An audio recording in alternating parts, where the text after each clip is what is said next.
The best thing about being an options trader is it allows me to homeschool my children. It's important that I teach them the right way to think about the world as early as possible. Here's a picture my son made for me during his art class. I think it's beautiful.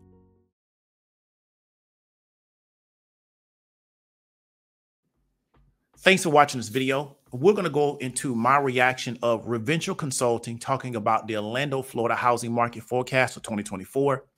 This is going to be a reaction video, and there's two reasons why I'm doing this video. Well, there's three reasons. First, I think you can get a lot of value from it.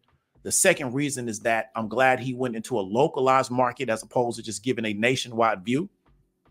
The third reason is I am from Orlando, Florida. Spent a lot of time there, seeing the city transition, and I have a really, really good understanding of that particular area. And I believe I can give insight to the area that he may not be able to give because he's not from that area. Okay, so let's go ahead and get straight into it.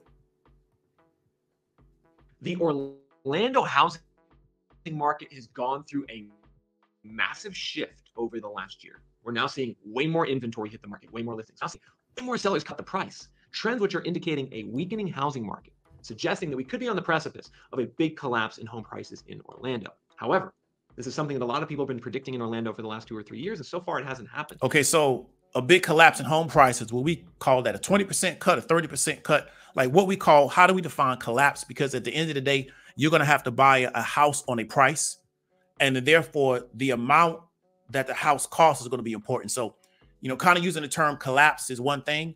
And the second thing, saying that many people have predicted the collapse. Well, he's one of the people that have been predicting the collapse. Hasn't really been many people. It's been him, a few other people on social media.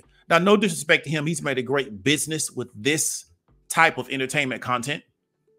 However, something that we've talked about before, and we're going to kind of get into this particular video, is that demand on housing will always drive the price, right? Then you factor in what does it cost to get the property, yada, yada, yada. But the demand on housing is going to always factor that in. Let's keep going.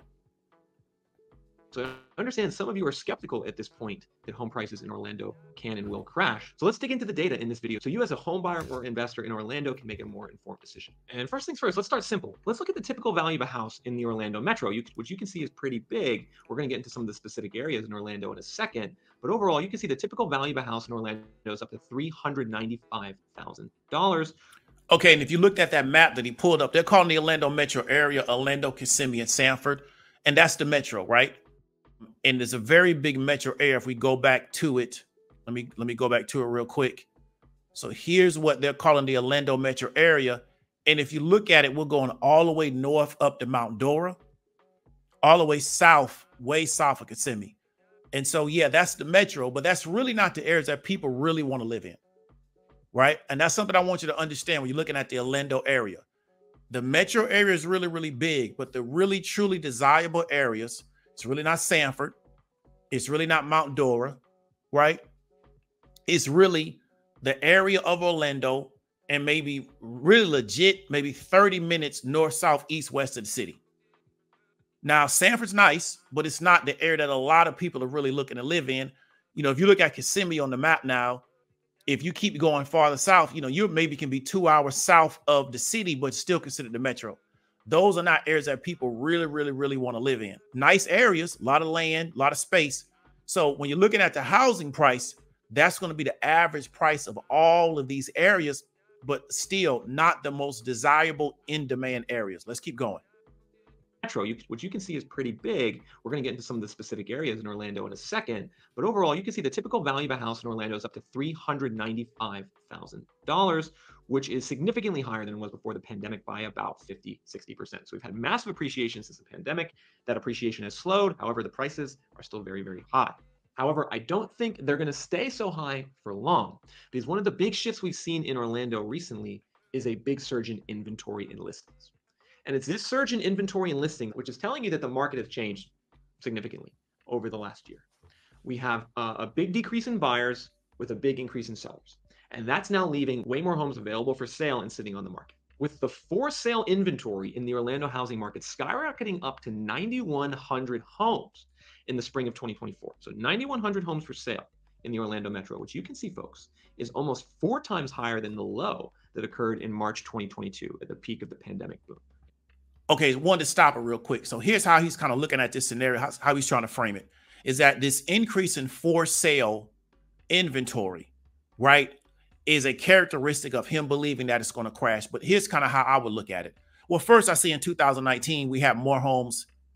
We had a larger home inventory than what we currently have right now in 2024, right? Then also see that in 2017, the inventory was also higher. What I would do is I would try to figure out, is there a correlation between prices of homes, inventory, and the amount of people that were living in Orlando at that time, right? Because I want you to understand something. We've had a large migration of people into the Orlando area during the pandemic, post-pandemic, right? Therefore, could this higher inventory be absorbed by the large amount of people in the area? Because we know that pretty much since the pandemic, we've had more people move into the area. The Orlando metro area is very much a growing area. There's a lot more population in there. So you got to really understand that the larger inventory can be absorbed by the demand of people coming to the area that are going to need housing. Let's keep going. Indicating excess supply now hitting the market. And that's so fundamentally important for you to understand as a buyer investor in Orlando, is that Orlando is now becoming an oversupplied housing market. And that's something that's got to sink in for a second, because we've just heard so much of the narrative over the last 3 years of inventory is low, there's not enough listings, there's a shortage. Well, that narrative no longer applies to Orlando, and it no longer applies to specific areas especially. And ultimately, to me, that says that prices are now more likely to drop if the inventory is spiked, particularly in an area like Osceola County. Now, when he says that prices are getting ready to drop, he's been saying this since the pandemic. What, can you give me a date? Because will prices eventually drop? Yes, from now until infinity, prices will drop. So there is a guarantee that from now until infinity, the housing market will crash. That's a guarantee. From this point until infinity, the housing market will crash, right? So he kind of reminds me of Peter Schiff, who keeps saying the dollar's going to crash, the dollar's going to crash, you should buy gold. Yeah, eventually he will be right. But because gold is such an evergreen product, Schiff has made a lot of money saying that, you know, the dollar's debased, inflation, they keep sinking more money into the currency supply, the dollar's going to go down, buy gold. Well, yeah, eventually he will be right. Eventually. The question is this issue pressing, or is this issue going to happen when you've been dead 300 years from now? Right? So the same thing with the real estate market crashing. Will the real estate market eventually crash? Yes, between now and infinity, it will crash. The question is, when will it crash? And is that particular crash, how does that impact your model of buying a home? If you have a model. So these are the kind of questions you want to ask yourself. Will the market eventually crash? Yes, between now and infinity, everything in the world is going to happen. The question is, how will that impact you and the plans that you currently have going on right now today? Let's keep going. You can see, if we look at the county map around Orlando, Osceola County has 3,100 listings on the market. And these 3,100 listings, they're almost 6 times higher than the low that occurred 2 years ago. And they are now at a level that we have never seen. So I don't want to, you know, kind of like split hairs. However, this kind of what threw me off when I first watched the video. Osceola County is not Orlando. And if you look at his own pull-up from his own software, it says Osceola, Kissimmee, Sanford, Florida.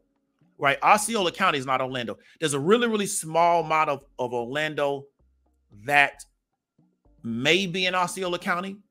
Right? You start getting to the southern part, like around Disney. But Osceola County is really not Orlando, because Orlando's in Orange County. So Osceola County and Orange County are 2 different counties. You notice he jumped down to Osceola again. I'm talking to you again. There's places in Orlando that are very desirable to live. There's places in Orange County that are very desirable to live. And there's places that people don't really want to live in like that. Therefore, you will get some softness in home inventory. You will get some softness, because these are not the areas that once a person comes into the city and they kind of realize, well, where do I think I want to live in the metro area? They're going to a lot of times based on their income, based on where they work, right? Based on their class position, aggregate around certain areas. And then other people based on their income, where they work, and also their class position, are going to aggregate around other areas, right? So that's something that you got to take into account. Now, I know this because I know the area. So you can't talk to me about Orange County, where Orlando's in, and then throw me Osceola County and think that's going to work on me, because I know they're 2 different counties. But for somebody which is going to be 99% of his viewership that doesn't know the area, it's going to work. So let's keep going. At least not in the last 7 to 8 years. We have not seen Osceola County be this oversupplied with listings on the market, which is why the Reventure app home price forecast score for Osceola County is 34, indicating prices are now more likely to drop given this surge in inventory, which even over the last year is up by 50%. Now, interestingly, meanwhile, if we go to Orange County, the main county in Florida, the inventory, it has increased significantly. However, it hasn't increased as much.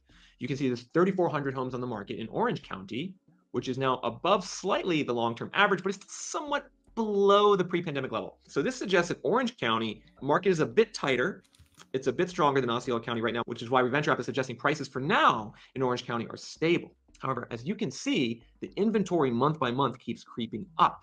So I wouldn't be surprised if soon this inventory level in Orange County gets above the long-term norms. And that's interesting, right? How in one metro area, 2 different counties can be experiencing different things. On one hand, Osceola County, to me, it's like in a full-scale crash and downturn, given the huge surge in inventory, while Orange County is getting there, but not quite there yet. And that's well, the reason why it's different is because I talked about before. One county has a city in which the real estate is very valued. People actually want to live there. And in Osceola County, the majority of the counties are sticks. So that's why you're going to see the disparity. Let's keep going. a really important thing to understand is that you have to really look at what's going on in your neighborhood specifically. Because the housing market and real estate market in America is local. And in fact, right now, it's hyper local. Depending on your zip code and neighborhood, there could be completely different things and trends going on. Prices could be going up in one area, but down in another area. So it's imperative to understand what the trends are in your zip code. And we can do this by going on Reventure app and looking at the zip code map for Orlando, which is what we're doing right now. And we're looking at home value growth over the last year. So in this case, it's March 2023 to 2024. And you can see home value growth is positive in most areas in and around Orlando. It's highest actually in some of these areas just to the north of downtown Orlando. It's lowest if we head to Celebration near Disney, where prices are actually now officially going down. Okay, so let's Orlando, stop right there. It's highest actually in some of these. So you looked at home value growth year over year. We talked about inventory in Orlando. He believed over the past year had increased, but home value growth year over year is higher this year. So I want you to just understand the information he's giving you. This is from his software, not mine, right? This is his presentation, not mine. So inventory is up over the year, but home value year to year, home value growth year to year is up. So I want you to understand something. 32808 is Pine Hills. That's the Pine Hills area. 32818 is also Pine Hills. That's like the west part of Pine Hills, right? If you look at 32819, that's 7%. That's the Dr. Phillips area going out towards Islesworth, right? And so what I want you to understand is that when you're looking at Orlando, right, and you're looking at the areas, even the real west side, which is 32811, you're still getting 3.4, 32835, you're still getting 3.3%. But the northern part, which is Pine Hills, which is really not the city of Orlando, it's really Pine Hills is its own incorporated city, but it's all Orange County. 32804, which is going to be like that Winter Park, North Orlando College Park area, right? 32806, which is like that's right downtown area, the Orange Avenue area. You're still seeing growth, right? Home value growth year to year going up. When somebody really wants to live in certain parts of the city, right, there's going to be a cost attached to that, because these areas are very much in demand because you're relatively close to downtown. You're close to 408, right? You can get a home with a nice little piece of land. And these are the areas that people really want to live in. Now, as you start getting farther and farther and farther out, you're seeing that a lot of times you're not getting the growth, but 3, 4, 7, 5, 6, I think that's the Oakland, Mount Verde area, way west, right? That went up 6.8%. But that's still a desirable area. For some reason, people want to live way out there. I don't know why. What's his name played out there? The dude that was a #1 prospect in basketball went to Duke. Ben Simmons played out there. I forgot what the other name guy played out there. He went to Ohio State. So it's a big sports program out there. Let's keep going. these areas just to the north of downtown Orlando. It's lowest if we head to Celebration near Disney, where prices are actually now officially going down. Yeah, now who wants to live in Celebration? I remember when they built Celebration, it was like a Disneyland community. It sounded good if you want to live there, but look at where Celebration is at in comparison to downtown Orlando. I wouldn't want to live there because if I want to do something downtown, I got to get in my car, get on I-4 and drive for an hour and hope there's no traffic. And that's what I want you to understand. Real estate often, Orlando's different. So I lived in Houston. One thing about Houston that was very interesting is that nobody really was trying to gentrify the downtown area. Everybody wanted to live way out, similar to like what Celebration is in relation to Orlando. Houston, to me, was kind of operating like on a 1990s format, where everybody still wanted to live 45 minutes to an hour outside of the city. What we're currently been seeing over the past 10, 15, 20 years is everybody trying to get back into the cities, right? And so therefore, if you live in Celebration, okay, cool. That was real nice when they first built it. Even though you're getting a negative 1.9% year after year, that's really not that bad because you're not even down 5%, right? Home value growth. You've gotten a massive appreciation over the past 2 to 3 years. So you're still being priced off the past 2 to 3 years that have gone up massively. So now you're down 2% year to year. It's really not that bad. Let's keep going. And so this is one of the just most important things to benchmark for yourself as a buyer and investor. How have prices trended over the last year? And you can see they've gone up over the last year. And one of the big determinants of these varying trends in price growth are inventory levels. So if we change the data point to a metric called inventory surplus or deficit, you can see that it's actually the areas with the least inventory, the biggest shortage in blue, that had the highest price growth. And this is really interesting. If we zoom in, everyone, there's certain zip codes in Orlando here where, northeast of downtown, inventory is down 43% from normal. You can see we still have a massive shortage of homes in the zip code, which is indicating that the home price forecast is still prices up over the next 6 to 12 months. Additionally, we can see here up in Winter Park, 32789, inventory is down 22% from normal. Here in Winter Park, this is a very desirable zip code. A lot of people want to be here in this neighborhood. He's 100% correct. Winter Park has always been a very, very desirable area. I was just out there earlier last month, just going through it. I was right off Mills and 50. Really, really nice area. Always been a really, really nice area. Those homes there are very old. They're not new. They've been there a very long time. It still looks nice. They take care of that area. It's always been a higher income area, right? Those prices there are not going down. They're not. They haven't gone down in 30 years. As long as those people stay in that area and they keep maintaining that area, the housing price is going to stay up there. It's always been that kind of area. And that's what I want you to understand. If you're looking at a home in Winter Park that costs $500,000, it's not going to go down to $250,000 in a real estate crash. It just won't, right? It's just not going to happen. That's what you have to understand. When you know the area, you understand where some of the, I would say, the price flexibility could be and where it probably never will be. Let's keep going. Result, the inventory, while it's starting to bounce back, is still below normal, indicating prices stable or maybe even slightly up. However, if we zoom out, we can see that there's actually certain areas in zip codes where it's the exact opposite, where inventory is spiked. And one of the biggest areas is near Disney, everyone. If we look south of Disney, we can see some of these zip codes in Celebration all the way to Kissimmee are up, way up on inventory. Like this zip code south of Disney in Celebration, 34747. There's 994 homes on the market for sale compared to a long-term norm of 632. So this is a huge level of inventory indicating prices are more likely to drop. And generally the trend we seem to be seeing here. And look again, Kissimmee, Celebration, prices drop, but drop to where? Right? Are you expecting a 50% haircut on the price? Price is going to drop to where? Where are they going to go? You got to really understand where you're moving to in Florida and where the real value's at. So let me show you something real quick on a map. Here is the state of Florida, right? So you have Orange County here, right? You have Hillsborough. Let me zoom out. Palm Beach, Broward, Dade, right? Then you got Duval, okay? Also Sarasota. But if the areas that people really are moving into really heavily is this area right here, Pinellas County, Hillsborough. That's like a metro area, right? We know the Orange County area.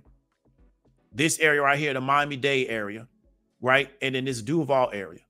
People really are not moving into this part of Florida. They're definitely not trying to move into this part of Florida. They really don't care about this part of Florida. You are starting to get some people starting to move into Sarasota. Housing prices there have gone crazy. It's ridiculous, right? and in this area here. Okay. And you have to understand the majority of areas that are really, really attractive in Florida outside of Orange County are beach areas. People trying to get close to the beach. Orange County is really the only area that driving a lot of new population growth that's really not by the beach. You're getting a lot of people to move into Polk. That could work. I've always felt that area had a lot of potential, but eventually they're going to have to build that area up for the people because everybody don't want to sit back and just live in the middle of nowhere. And that's something that Polk County has an issue with based on where they're situated. They're in between Orange and Hillsborough. They're central to everything, but people out there, especially in what we call the city of Lakeland, may want something to do. But a lot of the growth is being driven by areas that are close to the beach. This Duval, Jacksonville area, St. Augustine area is really close to the beach. We know that Miami-Dade is close to the beach. We know that the Hillsborough, Pinellas County, this is the Bay, that's close to the beach. And we know that the Sarasota area is really close to the beach. I don't understand why people don't want to move to the Gulf area, but these areas are a lot more rural. You may not like the people that you're moving around. You may not like their attitudes. You know, it is what it is. But that's what I want you to understand. These areas have shown over the past 5 to 6 years to be heavily in demand because if you live in Clearwater, St. Pete, you literally live on an island. You're surrounded by water on 3 sides, right? You can be at the beach in 15, 20 minutes in these areas. You live in Clearwater, you can be in the beach in 30 minutes, right? People now are starting to realize how valuable these areas are, and they're willing to just deal with storms and hurricanes. Okay, so let's get back to the video. Here on the housing market, everyone, and not just in Orlando, but around America, is that if a neighborhood is higher income, lower poverty, with more live-in homeowners, people who live in the homes and don't use them as investment properties, inventory is still low. So area like Winter Park, lots of people who live there, it's desirable, incomes are higher, inventory is lower. However, in comparison, neighborhoods that are very investor dominated, whether they be short-term rental Airbnb investors, whether they be long-term investors like the hedge fund landlords, those neighborhoods seem to be seeing a spike in inventory right now. And my interpretation of that is a lot of the investors are selling, right? It's these investor-driven neighborhoods where we're seeing the biggest surge in listings and the biggest downward pressure on prices. And so that's the overall trend that's occurring in the market right now. And so very important for you to understand, you know, what bucket your neighborhood falls into, and if it is seeing that surge in listings, or if there's still a shortage. However, more broadly, one of the things I want to talk about in Florida's housing market, that's actually a kind of a benefit to Florida and Orlando, are the huge levels of inbound migration. And if we head on Reventure app to a data point called migration total under investor metrics, we can see that Orlando added a hefty 47,000 people in 2023. On a national basis, that made Orlando the 4th best migration market in America, behind only Dallas, Houston, and Tampa.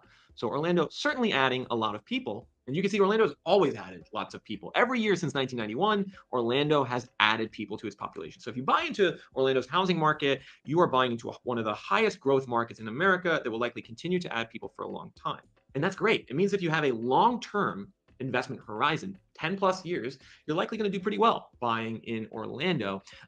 And so what it also means that if you're sitting and you're looking at the Orlando market and you're waiting for a real estate crash that's going to allow you to get in because you're listening to people on YouTube telling you that the real estate market is going to crash, you may be waiting a long time. You say the real estate market will crash one day, you're 100% correct, because everything under the sun will happen between now and infinity. However, you may not be here to witness it and be able to take advantage of it. But in the next 10, 15, 20 years, it could be unlikely that the Orlando housing market falls. And if we get a massive real estate market crash, like what we saw in 08, because we talked about the Orlando real estate market being as, I don't know what you want to say, overpriced as it's been right before it fell 07, 08. We got to realize in 07, 08, we had a total real estate market crash. The economy went into a depression. If that takes place again, you may not be in a position to buy anything because you may not be employed, right? But that's what you really want to understand, is that knowing your local area, understanding that the dynamics of your local area, what's going on in that particular local area, can put you in the best position to understand what moves would be appropriate for you and your personal situation. We can see that this is something that happened about 15 years ago in Orlando. You can see that the overvaluation rate of home prices in Orlando's housing market went up to 30% in 2007, similar to what it is today. Home prices are about 29% overvalued today. Well, they were 30% overvalued in March 2007 and then proceeded to crash by 50%. Home prices crashed by 50%. Yeah, now, and we talked about, well, the 50% crash is because the whole economy went to the dumpster, right? However, if you get that type of crash now, how do you know the economy won't take you with it? Then you won't be able to get a house. Housing won't even, you'll be trying to figure out how you're going to feed yourself, right? So if you're looking at the graph, 06, 07, 08, the whole economy went down, right? That's just what happened. And I don't know if he's too young to remember that. Oh, he, like I said, it's the performance, it's taken over. However, if you're waiting for a 50% crash because you believe that, well, these are housing prices were at before they crashed 50%, we could get another 50% crash. The question is, what is going to cause the crash? Because I don't think that you're going to get a 50% crash in housing markets, and that's going to be the only thing that's going to go down. So they're going to be independent of the rest of the market. I don't believe that. I believe there's going to be correlations and there's going to be bleed through into other markets, but that's my model, not his. His model is that the real estate market is going to go down by 50%. It's going to be independent of every other market in the country. And you're going to be able to take advantage of that, and it's not going to impact your personal situation. That's how his model works. So, I mean, it is what it is. Hey, Nick, well, how do you come up with that data? What does that even mean, like over undervalued? And let me just explain it for you guys. It's actually very simple. We're comparing home values to incomes. And we're looking at the ratio of what the typical home value is to the median household income over time. And we do that because the income levels in the US housing market have proven to be like the single most important driver of home prices in the long run, which makes sense, right? Like how much money people have to afford a down payment and pay mortgage interest. That's hugely correlated with what the underlying value of houses should be. And the trouble in Orlando is that the home value to income ratio is now surged up to 5.3x. So a typical home value of 395,000 divided by a median income of 75,000. And this home value to income ratio, it's now well above the long-term average of 4.1. So over the last 20 years, on average, home prices in Orlando traded for 4 times income. Now they're trading for 5.3 times income. Now he's 100% correct with this. However, I want you to understand, I'm gonna say it again. He's correct is that housing values have really, really farly outpaced people's income. That is a major issue inside the United States. Nobody's really figured out what to do about it. Again, what may bring the market down, right, could be so catastrophic to the economy, it could take people with it. When you have the real estate market collapse like that, it's going to take other markets with it. There's going to be bleed through. Some people call it contagion. It's going to bleed in other markets because if the real estate market goes down, the construction market goes down, right? Well, construction is one of the largest employers of people in this particular country, right? So then that goes down. How does that impact all the ancillary income, all the ancillary economics because of those particular people not doing as well as they were? Then that's going to continue. So that can create a domino effect through the economy. So yes, this is an issue. However, the solution to the problem, which is, okay, we need the market to come down. Okay, if you get what you ask for, the question is, what is going to be the other areas that are going to be impacted because economic systems are connected. So the idea that the real estate economy is separate from every other economic system inside our country, and they all don't have some level of connectivity, or they're not connected on some level, I think is not, I don't think that's correct. I think that could be the angle that he's given because maybe he believes that's all his audience can comprehend. They can't really see the whole puzzle at the same time. However, I want to really get you to understand is that if the market crashes, right, ask yourself, how will that crash impact you? Because the real estate market, the housing market, the construction market, those markets are so important to our country that if they go down, it could take other markets with it. Let's keep going. Okay, so I don't want to, kind of take this whole video, but I just want to kind of talk about this particular topic because, like I said before, as I'm from the city, I know the city very well. I know, what particular area is what. I know what's going on in specific areas. I know what areas are really desirable that people have historically wanted to live in. I know what new areas have popped up like Horizon West and Lake Nona. And so I thought this was a really good video for me to comment on. And I like the fact that he went into a localized area. Hope you got some value from it. David W. Williams, also known as Diamond Dave. I'll talk to you later.